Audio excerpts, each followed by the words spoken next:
Hello everyone, thank you for joining today's webinar. We are going to get started in just 1 minute.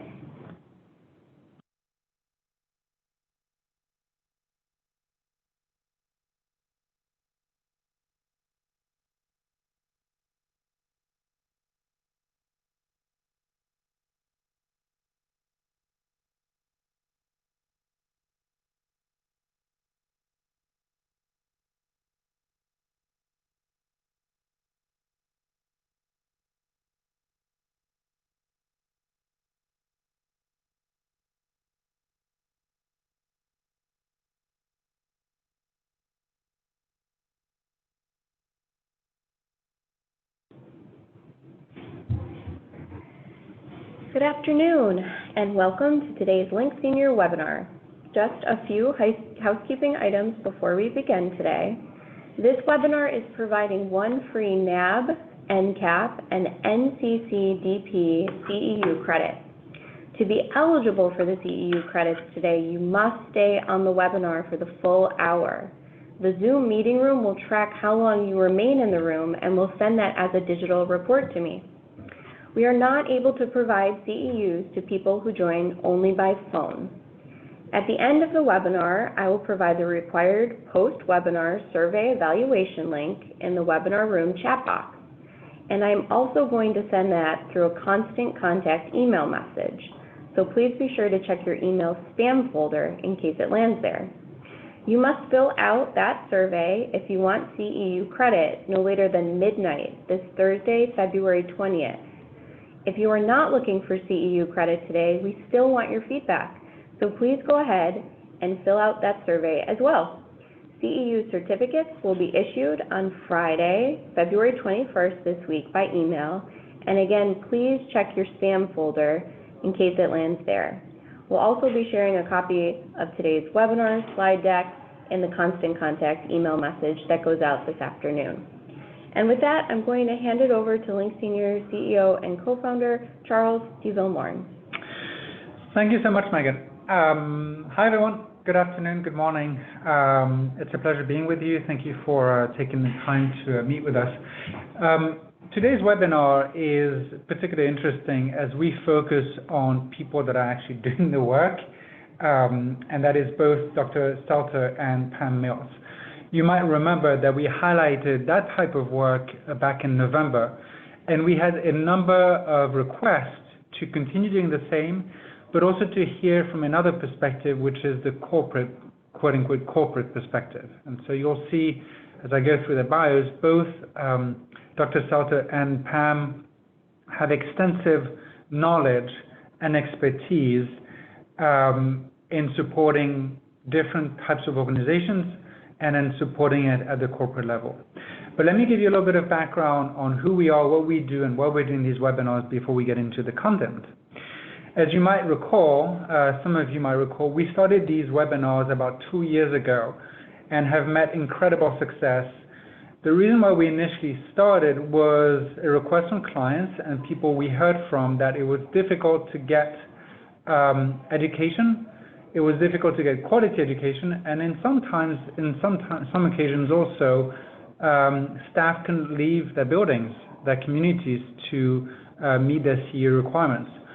And we deeply believe that education is important and is actually essential to the quality of life of the older adults that live in senior care and senior living. And so we thought it was a good idea to provide this as a courtesy to advance the field of resident engagement. So we've actually touched more than 6,000 people so far, and we've been very fortunate to have extremely high quality national and international speakers so far. I think that part of that success is thanks to you, and also sometimes you attendees suggesting what we should be highlighting. So if you have any idea, if you know of someone or a topic that you really believe should be highlighted in these monthly webinars, feel free to reach out. As a quick background, who is Link Senior? We are a resident engagement platform for senior living. I started the company more than 11 years ago now, with the deep belief that our staff, our frontline staff, is often in the need of better best practices, tools and technology to advance engagement, especially in the context of cognitive change and or diagnosis of dementia like Alzheimer's. And our work has been actually supported with a study that was published in a peer-reviewed journal in September of last year, which is very exciting. We're really the first ones to be able to measure the impact of resident engagement, that is activities and life enrichment and wellness. If you have any questions, feel free to reach out afterwards. So onto the topic of today. What I'd like to do is just take a few minutes to introduce the need for resident engagement, and the objective of that is merely to set the stage for Dr. Stelter and Ms. Pam Mills as they explain a little bit their work, show what they're doing in terms of supporting their communities, their homes, and what drives innovation, their way they're supporting their staff, and what they look for in their relationship with other homes organization within their overall parent organization. With that, let me just take a few minutes to tell you a bit more about Dr. Stelter. So Dr. Stelter is the Director of Operation and Clinical Program with a provider called Alden Management, which is based in Illinois. She's a clinical psychologist, a crisis prevention trainer, a certified dementia practitioner, CDP, a certified Alzheimer's disease and dementia care trainer, and a certified clinical trauma professional. She's been with the company, with Alden, for more than 11 years today. And just to give you some context, Alden has 15 memory care programs and 32 communities programs. And they span skilled nursing facilities, nursing homes, assisted living for memory care. And her overall responsibilities include activities, social services, behavioral health, psychotropic management, and more. I would also highlight the fact that she has started her own company a little over a year ago, and the website of that company is at the bottom of the slide here. I highly encourage you to look at her work. And I also wanted to let you know that she is writing her first book with Johns Hopkins University, and she's launching this new dementia care model, and she's actually been working on that model for 5 years now. So she doesn't have a date yet, but we're very excited about this book, and we look forward to potentially reading it. With that, I also wanted to introduce Pam Mills. So Pam is with an organization that is close to us, actually, in Washington, D.C., in the area, called Ingleside, and is one of the most respected nonprofit organizations in the area, imbued with the spirit of giving. That organization is a parent organization for the Ingleside family of communities and affiliates. It leads Ingleside at Rock Creek, Westminster at Lake Ridge, and Ingleside at Kings Farm, Westminster Ingleside Group, the Westminster Ingleside Foundation, and Ingleside at Home. What I really respect, beyond the fact that they've been very innovative and one of the best quote-unquote products in the market, they really span the whole aging experience, which I think is very important. And obviously Pam, that reflects a lot in what Pam's work is. She's the Director of Memory Care Programs for the organization. She holds a Master of Arts degree from Erickson School for the Management of Aging Services at University of Maryland. And she has over 30 years of experience. Today, she supports 3 communities when it comes to memory support, training on memory support, and that touches about 1,000 individuals. As a side note, what I really like about Pam is the fact that she actually started in the resident engagement field. She worked with a lot of different organizations in a full-time and consultative role, and so she's I don't want to say seen it all because it's sometimes difficult to do that, but she has extremely good understanding of the different needs of the older adult and how to support our teams in bridging and improving that experience. Now, why did we come up with that webinar, and why did we invite Dr. Stelter and Pam Mills? I think, sometimes it's really important for us to understand who are the people that support us, what drives them, and how do we work with them, right? And so they both support, as you can see from their experience, they both support person-centered care, resident engagement, and today they're very gracious with their time to help us understand what drives them. So if I was anyone on the line with an activity or a life enrichment or a wellness background or interested in this, I would seize the opportunity to hear from this type of expert to, one, understand how to work with these type of individuals, understand what drives them, maybe learn something new, and also take the opportunity to ask any type of questions. So take this as the opportunity and to learn and to share. And what I'll do now is quickly go into the background of today's webinar, and then Dr. Stelter will start in just a few minutes. So let's discuss a little bit the need for better resident engagement. I think sometimes people forget the importance of activities and life enrichment. And I think that the best way to frame that discussion, to frame the importance of our work, is to consider it in the scope of what's called the social determinants of health. I am sure that some of you have heard about the concept. If you haven't, just remember the fact that through a healthcare journey, in the end, the outcomes, the quality of life or the medical or the clinical outcomes, only 30% of them come from a clinical or a medical component. The rest, so more than 70%, 70, comes from what's called a social determinants of health. And in the context of senior care and senior living, social determinants of health are led by social worker activities with the rest of the team.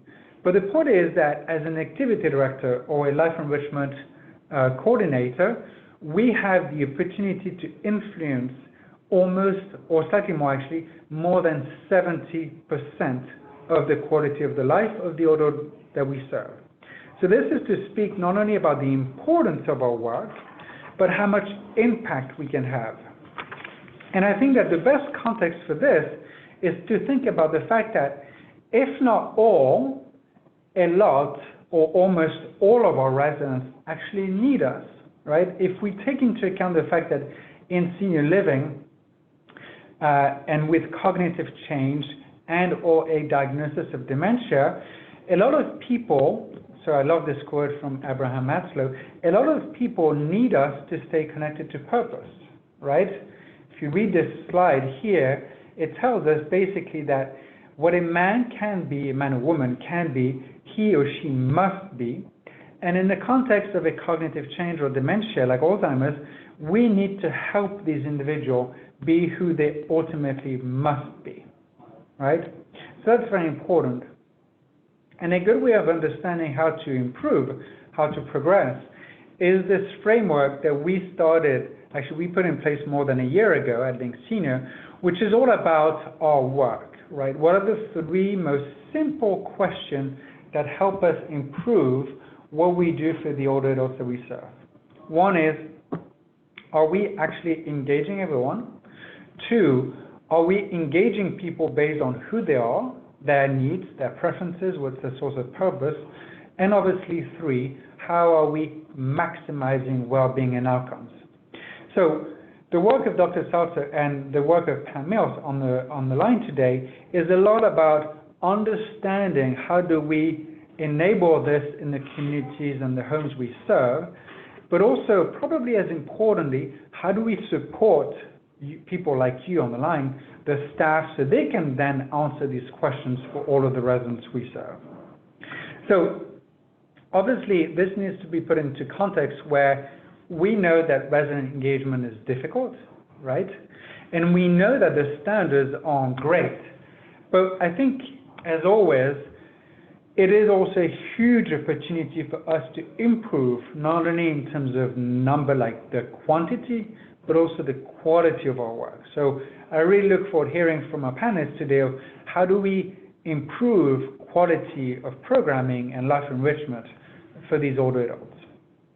I think that all of our work is thinking about a very simple process, which is how do we, one, make sure that we know the residents we're serving, we're planning something for them, we're engaging them, and then we're evaluating our work. Ultimately, this is how we not only meet the needs of our residents, but also support their purpose. And ultimately, this is how we, quote unquote, prescribe resident engagement. So with that, I'd love to invite you to consider technologies such as Link Senior, and I will let Dr. Stelter start her slides. We're going to give her the control, and thank you very much for joining today.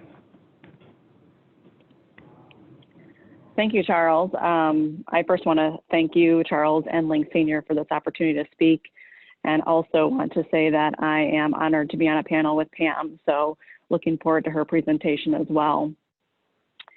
So to get started, wanted to just complement what Charles had talked about earlier with my role, and just to kind of add content to that. So in my role, it's pretty diverse. I consult to many what I like to call leaders, directors who are managing programs in our facilities at Alden. We do have 15 memory care programs, but my role is multifaceted. I also consult with our directors in social services, activities, behavioral health, and then I help our champions in our psychotropic medication program for the company. So my role is supporting them in a role from start to really their ongoing engagement with us. So I do their onboarding training, I provide ongoing education, I do provide psych and behavioral support to the facilities, help with employee relations at times, make sure our programs are in compliance, help with the program development side of it, and then of course look at our outcomes to make sure that we are successful.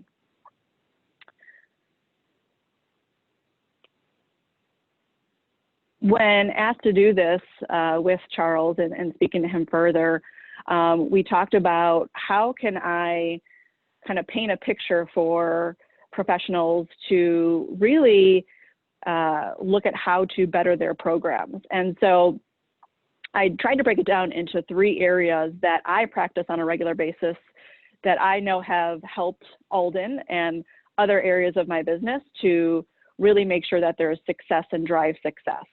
So the things that I'm talking about today, one, you may already be doing, and hopefully you take away a new nugget of information that you can apply. 2, maybe you've done before, but you realize I really need to revitalize some of these areas of our organization. And 3, maybe some of these ideas might be completely new for you. So the 3 things that I'm going to talk about that, again, I found successful in making sure we have engaging, meaningful, and quality programs. 1 is training and modeling for staff. 2, focusing on self-care and retention staff strategies. 3, using data outcomes to drive treatment. And I truly believe that in order for these 3 areas to be successful, they all have to work together. We have to intentionally ensure that we are overlapping these areas to make sure that we have success.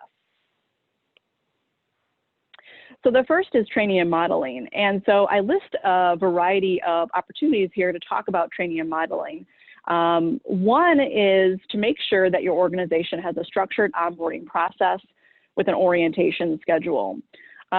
This is helpful for a couple of reasons. 1, in my role, I train a number of leaders that are in various programs. And so in order to ensure consistency in those programs, I make sure I have a structured orientation schedule that I follow in order to make sure I don't forget anything, to make sure that people are onboarded in the same way, that everyone's provided the same opportunity for that experience. The other reason why you'd want it to be more structured is so that way there's no misstep. You know, we don't forget a part of their training.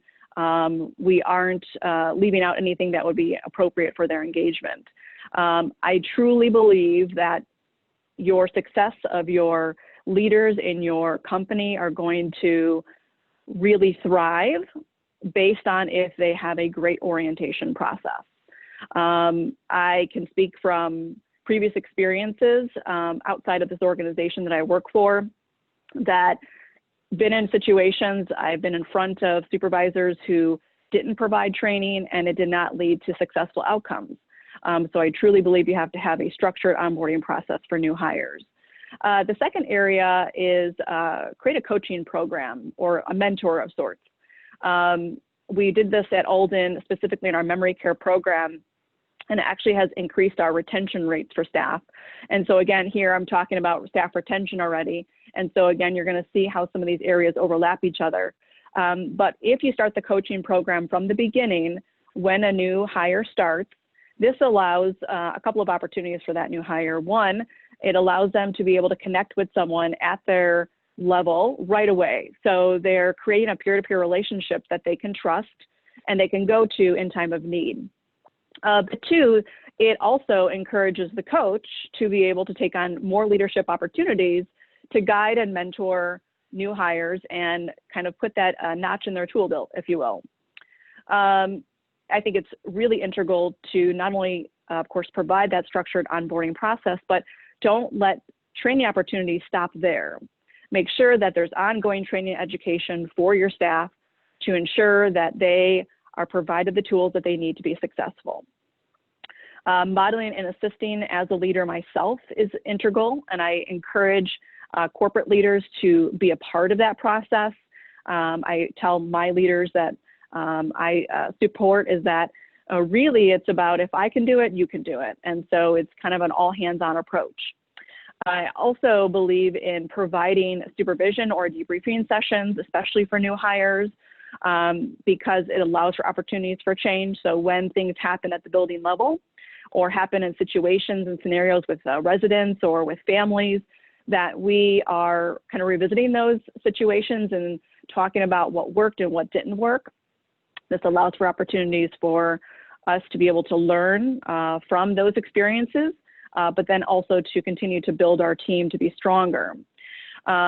Another area is focusing on key areas to make your leaders successful. I truly believe that to have successful programs and to be a successful leader yourself, you have to create leaders underneath you, leaders that are going to follow you, because eventually they're going to stand next to you and they're going to run those programs, they're going to run those facilities, they're going to run parts of the organization, and that truly makes a good program. How you do that, one, is to develop short and long-term goals with your directors, with your leaders, whomever you're managing or supporting, and then having checkpoints with those goals to make sure that the individuals are on task. Also utilizing evidence-based techniques in providing care. So a lot of our programs that we use are based on clinical research. So that answers the why for staff. Oftentimes we are rolling out programs in the facilities and, you know, we're creating these programs and encouraging and training staff how to run these programs. But I think what's really integral is the why component. Why would, let's say, for example, aromatherapy work with dementia individuals? Why would a PET program be successful with individuals with memory care needs, right? That's important to talk about, and that comes from evidence-based strategies and techniques. Another area in terms of building leaders is sharing data, looking at those outcome expectations, and putting plans in place to be successful. So looking at, 3, 4 outcome measures, and then making sure we have checkpoints to see if we're on track with those outcomes in order to ensure that our plans that we put in place are successful. And last but certainly not least in building leaders is to celebrate our successes. It's really important that we stop to focus on the positive, pat ourselves on the back, have celebratory events to be able to say we did this and we are moving towards our outcomes. We are achieving our goals. Look how well our evidence-based techniques are doing. And then from there, problem solving through any challenges that we might be having and creating those solutions to be able to plow through those challenges.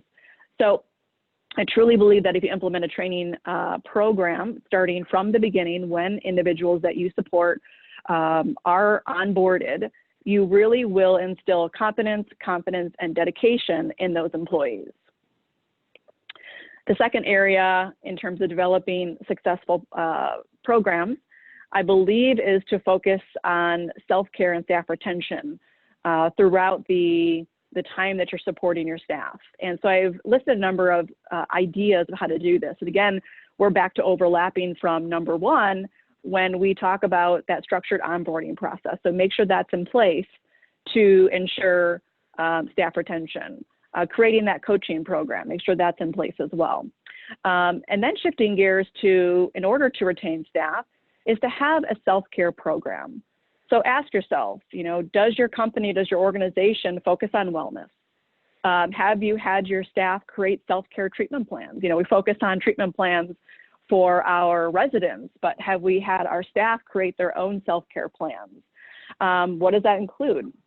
Are we checking in on them to see how our staff are caring for themselves and not just waiting until they're waving the white flag because maybe they're drowning in work or they're getting burnt out, but we're proactively saying what's in place so you don't get to that level. Another strategy is implementing these kinds of belief systems into the facility level. So are we ensuring that our leaders or the people that we support are taking their breaks, taking their lunch?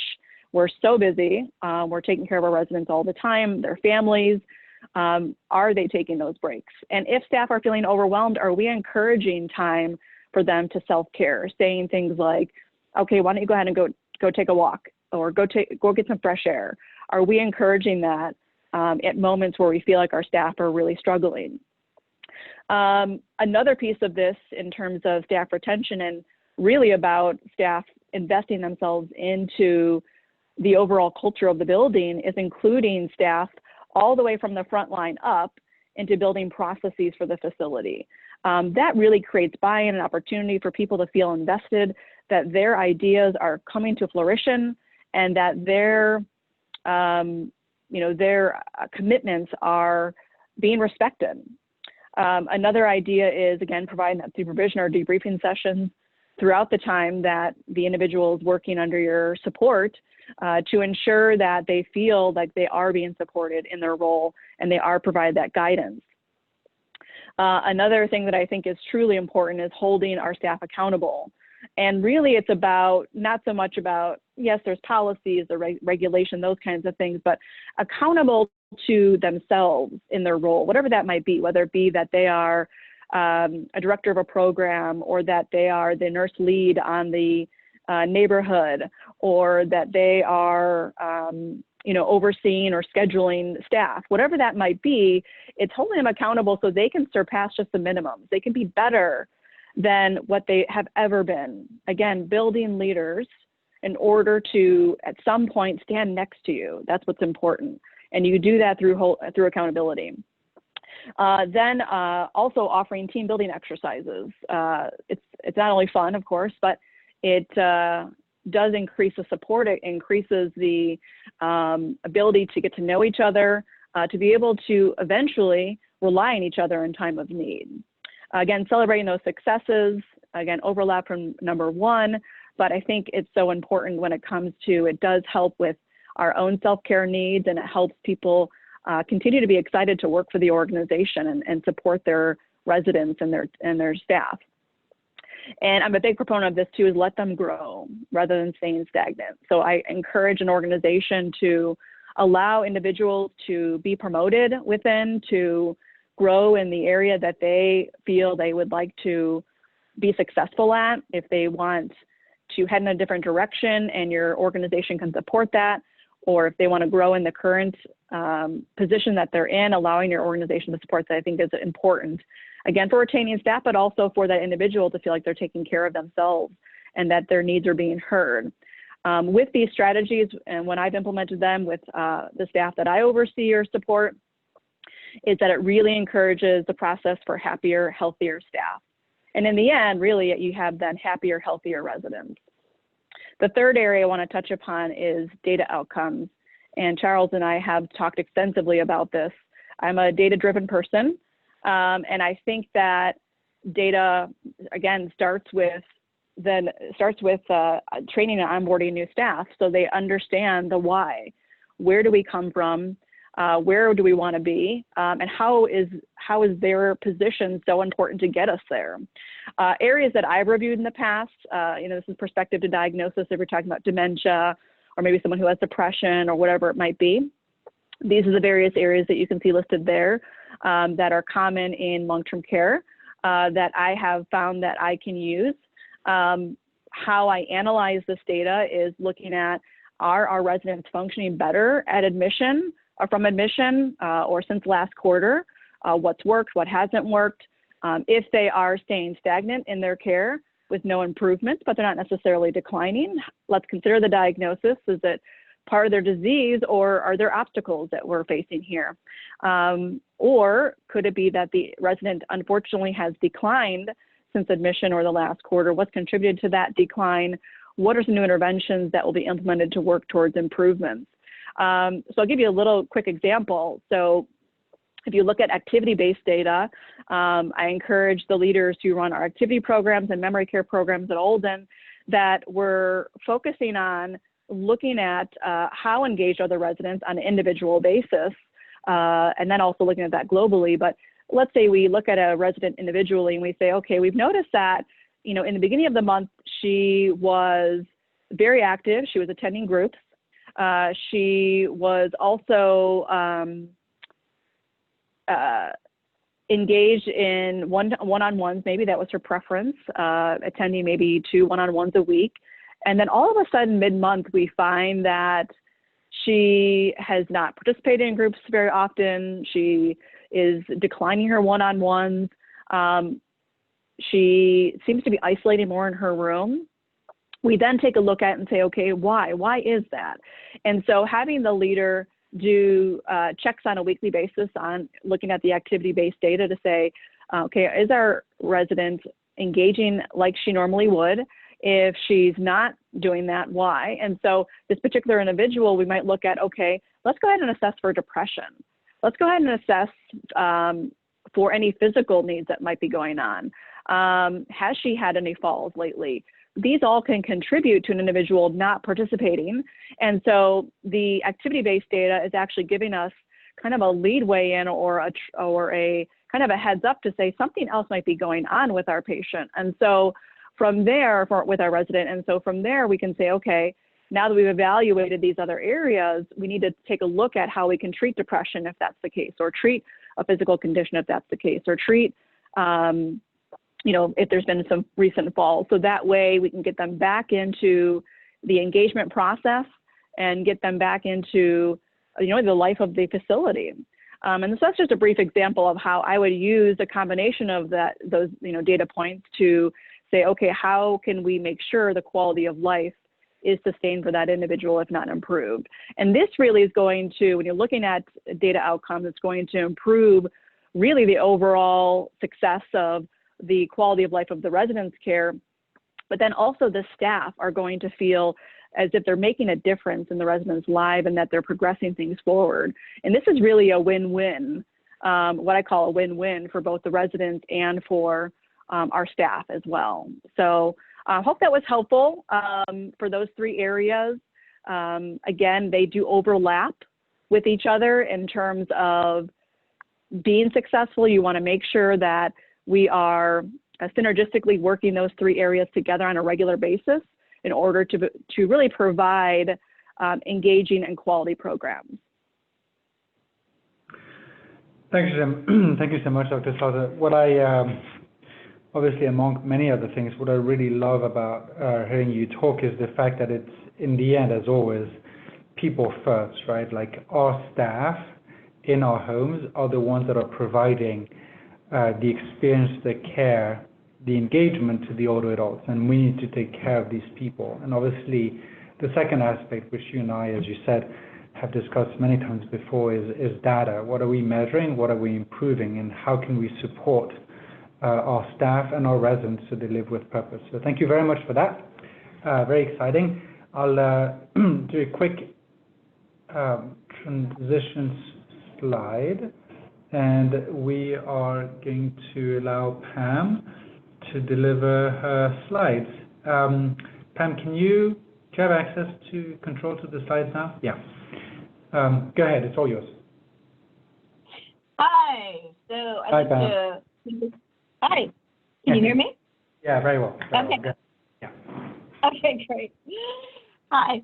So I'd like to take this opportunity to thank everyone for joining us today. I'm very excited to work with Charles and Megan from Link Senior. I'd like to thank them so much for all the work they did to support this webinar and their continued work to support all the staff and the people receiving services. As you know, we all have the passion for living the dream of person-directed living, and Charles and Link Senior do so much to make this dream a reality. So I would like to talk about today about living the dream of person-directed care and person-directed living, which is very much my passion every day. It has been what drives me every day to make sure that each resident, that their story is heard, and that we live our knowledge of each person through the services that we provide with Ingleside, whether it's in our long-term care neighborhoods, our memory care neighborhoods, our assisted living memory care neighborhoods, and even our day program that we have that has a very flexible way of specializing each day to what each person living with neurocognitive impairment wants and needs. So that is why I do what I do, and I try to share this passion every day with all of our staff, with our families, and of course with each person receiving services, letting them know how important I feel they are to our success. So how do you make yourself a big part of your organization's success? The first thing that I feel is so important is living your dream. So my dream with Ingleside was the creation of the well-being philosophy, or the well-being model. And what the well-being model is, it is a 6-element evidence-based model that focuses on how we can support each person's overall quality of life through, we touch on Maslow's hierarchy of motivation, and we use positive psychology. The model of the well-being model focuses not only on the importance of person-directed living, the 7 dimensions of wellness, but also it focuses on an interdisciplinary relationship-centered approach to working with residents every single day. So I talk about with our residents, with our families, with our staff, how we are here to provide meaningful programs through a relationship-centered approach to care. So for example, my original background was in life enrichment, was in activities. And when I found myself working in activities, probably the one thing that I struggled with the most was staff saying, oh, I'm not part of the activities department, and so I'm not here to support, activities. So the one thing that I found was challenging with that was, how do I bring every person on board to what the goals of the activities department was, of what life enrichment was? And I did that one way by letting people know that it's not activities, it's life enrichment. And each of us is capable of enriching the lives of our residents. So one thing that I did is I created buttons for all of our staff that said, I enrich lives. I'm here to enrich your life. I'm here to enrich lives.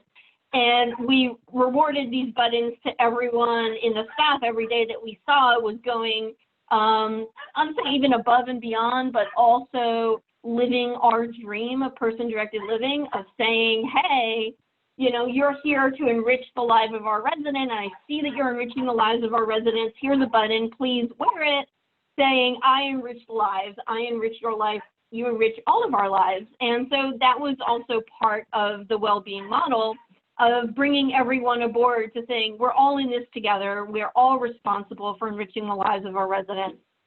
So let's talk about also, how do you create that path? So before we begin any goal, whatever your goal is, whether it's a well-being model or living person-directed care, before you begin, you got to have a plan, right? So wherever we're going, we need to know where we want to go. And I think it's really important that every staff kind of buy into the planning of where you want to go. So I want to focus on deciding on your goal. Is when we're deciding on our goal, leadership and representatives from the direct care team need to come together to support your goal. It can't be one person coming forward and saying, hey, I think we need to do this. You all need to listen to me. That's probably, it would be nice, but it's probably not going to work.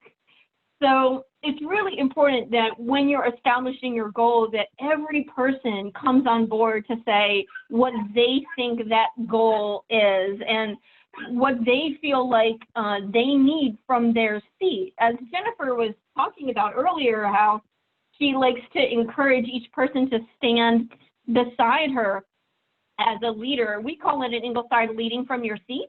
And we highly encourage each person, whatever role they play, you are a leader and you are leading from your seat every moment of the day. So when we meet, whether it's our huddles or culture change meetings or whatever we do to meet one-on-one or in a small group with the nursing staff or dietary staff or housekeeping staff or everybody as a team, we say, hey, you're the leaders today, you're leading from your seat. What do you feel like we need? We're here to listen to you. So decide on your goal, describe the details from everyone's point of view, what practices, what resources, what people are essential for you to achieve what you want to achieve. When it comes to people, I'm going to be honest, it's everyone. It can't be just one group of people. It can't be just the activities department or just the nursing staff. When we're pointing fingers at certain teams, what you tend to do is point it away from the one person who needs to be a part of the dream. So I don't know if you've ever seen this, that when you point a finger at one person, 3 more are pointing back at you. So I focus on that with our team, saying, hey, each of us are on board. So we need to hear your voice. We need to know what you think we need and how do we keep this forward momentum even more forward and even more owned by every person. So, and then of course decide on how you're going to determine your success. How are you going to measure your success? Is it going to be through, let's say, seeing a decrease in resistance to care or a decrease in behaviors or a decrease in the use of antipsychotics, whatever you want to use to measure your success. For one thing that we do at Ingleside is we have a battery of evidence-based research and validated tests that we do with our residents to see, what is their depression level, what is their quality of life level. We use a quality of life scale, and we interview the residents, we interview the families, and then we see, what the results of those interviews are to see, is this person thriving or is there something going on with them that we need to address? So having an adequate measurement is so important in moving forward and knowing what your success is. So knowing how you're going to measure your success. Okay, so moving on, as we focus on, achieving what you want to achieve. Oh, looks like I had a slide boo-boo here. Hold on. Let me go back. Okay. So once you decide on what your goal is, you want to begin with education, okay? So education is essential for bringing everyone on board. So how do we bring everyone on board? We train them, in understanding this is our goal, this is what we want to do, and this is how you're going to do it. So we train the staff in an ongoing multi-leader process. So whether that training is through shift huddles or through peer-to-peer coaching or through all-day trainings or through an annual orientation or an onboarding process, whatever training looks like to you, it's really important that you decide on what that training is going to look like, how is it going to be delivered, and how do we get people to those trainings. So when I do my trainings with staff, I always share with them that we want to aim for head, heart, and hand learning opportunities. So what is the difference between head learning, heart learning, and hand learning? Head learning is intelligence learning only. It's learning that is cognitive based. It's I'm sitting in front of a trainer and I'm being talked at. You know, it's that blah, blah, blah, yeah, this is what we should do. This is the reason why we need to do it, yada, yada, yada. Okay, head learning, it never really works for the long period of time. Okay, you don't want a bunch of head learners. You don't want a bunch of people to be sitting in a classroom, getting the information, attempting to download it, and then leaving the classroom, and that's the last you hear of it. So head learning is, you know, it's great, but it's very, very limited. So what you really want is you want, at the very minimum, you want heart learners. What is heart learning? So heart learning, I think about it from the point of view from a person with neurocognitive impairment. A person with neurocognitive impairment is no longer in their cognitive level of functioning, but they're in their emotional level of functioning. And for those of you who are aware, emotional memories last much more longer than cognitive or short-term memory. So we want to build emotional memories with our residents, and actually we always are every minute of the day, whether it's a positive emotional memory or a negative emotional memory, we are building those emotional memories. So if you're building a negative emotional memory, your resident is going to be afraid of your staff or feel threatened by your staff or feel like they are not familiar, that they don't belong, they need to go home. And for those of you who are aware, the word home does not often mean a house. It means I feel like I don't belong. I feel like I'm not familiar. I feel like people here don't know me. I don't feel comfortable. I feel like people don't understand me. So knowing the difference between providing a house and providing a home are really important for working with people with neurocognitive impairment. But let's just say, going back to those emotional memories, when you're living an emotional memory, when you're creating an emotional memory, you're involving people's heart in what they do. So at the very minimum, you want every person that you're training to walk away from that training with heart learning. You want them to feel, hey, there's a reason behind why I learned X. There's a reason behind why I want to practice whatever I just learned. There's something that uplifts me, that makes me feel that this is important, that this will bring a brightness and a greatness to my day, this further invests me in my job, whatever that staff person is walking away with that is of great essential importance to them, that creates that emotional memory, they'll have a much higher chance of practicing that on a day-to-day level when they walk away with heart learning, when they're emotionally invested in what they've learned. And so that leads us to hand learning. Hand learning is all about going and doing, okay? You can be a head learner where you're just being told things. You can be a heart learner where a person feels some sort of connection to what they have learned, but the best off is the hand learner, the person who walks away and just wants to practice exactly what they learned and is living it every day and is bringing it every moment to each of the residents. So whatever your education program is, make it fun, make it all about hand learning and emotional memories and gaining momentum. It's about bringing your leaders aboard and saying, hey, each one of us is a leader. Each one of us is leading from our seat. Each one of us is claiming this education, this experience every single day, which makes your education practice not a one and done. It makes your educational practice something that's like, oh, you know, it's not something that I just have to go and learn for today. It's something that I'm living every day. So that is so, so important. So as we move forward, also, we want to focus on encouragement. So how do we focus on encouraging the staff every moment of the day? How do we share each person's passion without becoming frustrating, okay? Because here's the thing, I can go again and tell staff what I feel like I think they need. That's gonna fall hard and probably not gonna work. So what you really wanna do is you need to learn each person's values. You need to learn each person's story. You need to live each person's story from their point of view, from their job. So if you are, of course, having an interdepartmental experience, how do you value yourself with each department? How do I understand the perspective of the dining staff? How do I understand the perspective of the nursing staff?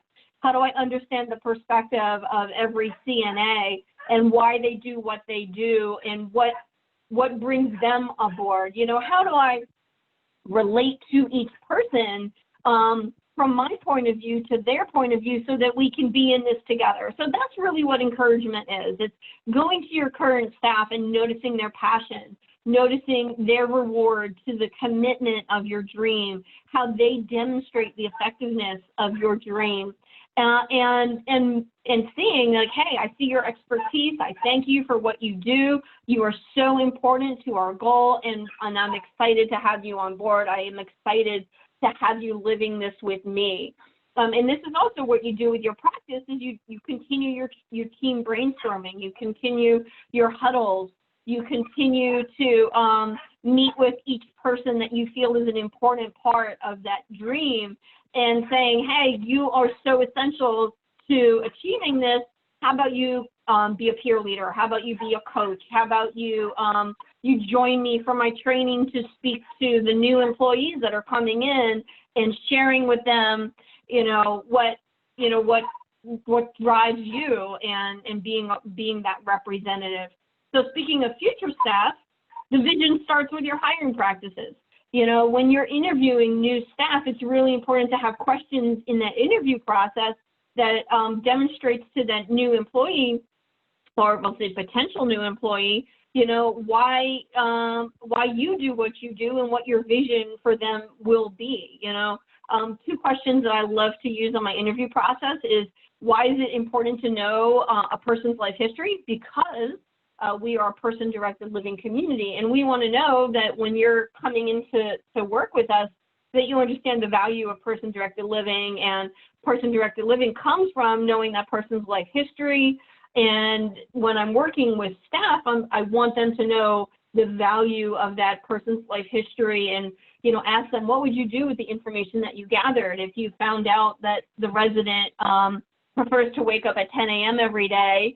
Would you insist that that person be up at 5? Well, of course not, because that would not bring comfort to the resident. And so we want to find out this information. We want to find out what that staff is thinking before they come on board, so they know what we value and they know what we want to do.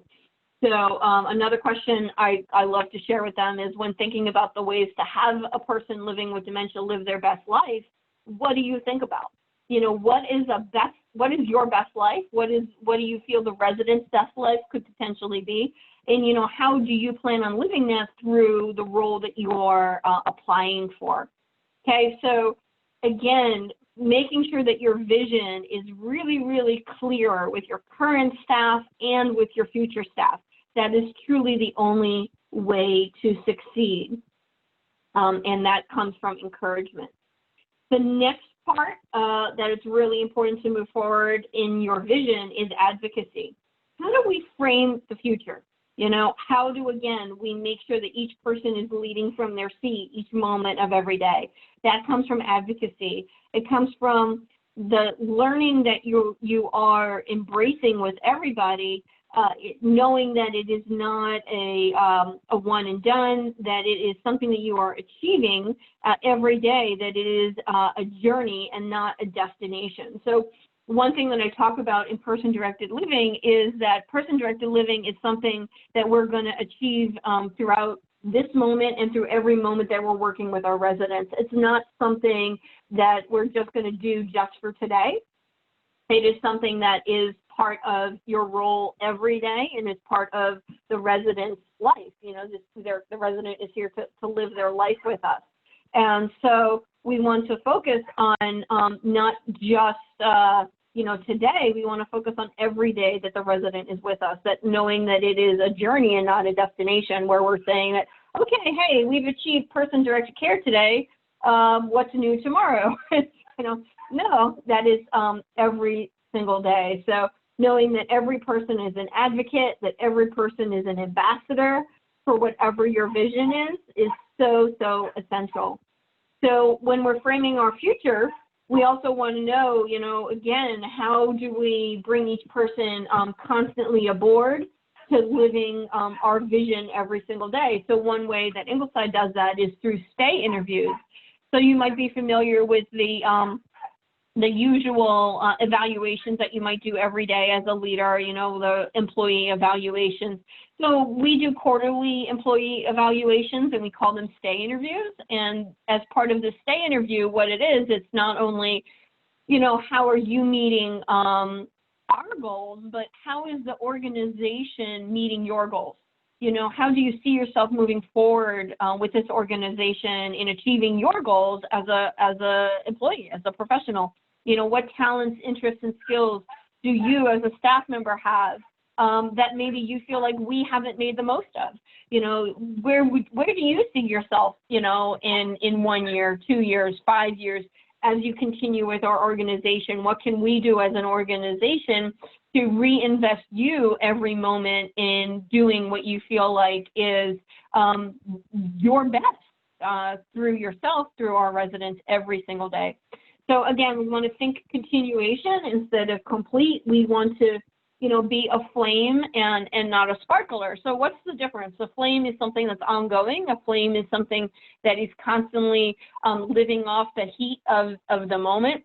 What a sparkler is, so again, it's that one and done. It's, hey, this was a great idea for today, and now today's over, and we're done. Again, we don't want to be sparklers. We want to be flames. We want to be heart learners. We want to be people that are hand learners. We want to be people that are constantly moving forward to achieve exactly what we want to achieve. So again, every person has a voice that's heard. Every person has to be recognized as part of your dream, because advocacy is all about ownership.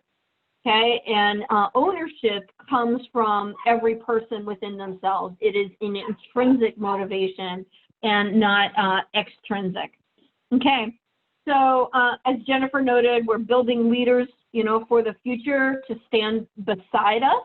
And as we're building these leaders, we're recognizing that we are a leader ourselves and that we're all in this together. One thing I like to share with all of our staff is that, you know, you've ever heard the saying, there's no I in team, but half of it is me.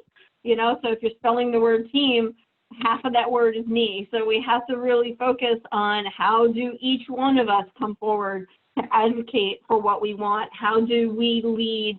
Maybe how do we lead the huddle today? How do we lead the staff meeting today? How do we lead the residents today? You know, again, that's advocating for the future on where you plan on going.